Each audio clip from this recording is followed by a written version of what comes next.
friend ko. Hello po. Ay, halika na, pasok ka. Kumain ka na ba? Ay, opo, kumain na po ako bago umalis. Manang, dito na kami. What's up, tita? Namiss mo ako, no? Naman. Best CR nyo, iihi lang ako. Ay, sige, tara, samahan kita sa CR. Wala mo na papasok ng CR kakatae ko lang. Uy, gusto mo ba mag-sleep over tayo ngayon? Ay, di ko pinapayagan ni mama eh. Bakit? Ayaw niya na hindi ako umuwi ng bahay. Ay, antaray, Sleeping Beauty. Sarap ng tulog nyo. Bahay mo to? Bahay mo? Bago ako istorbohin. Saan ako matutulog? Sakop ko na yung kama ko.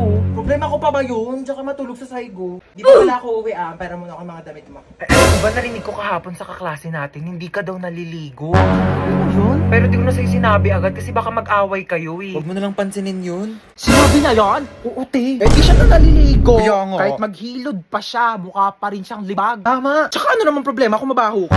Mabaho nga siya, mabaho naman ugali. Ay, wala naman siya sinabing mabaho ako. Ay, wala Sabi ba? niya di daw ako naliligo. Mas masakit pa sinabi mo eh. Sige, be. Uwi na po ako.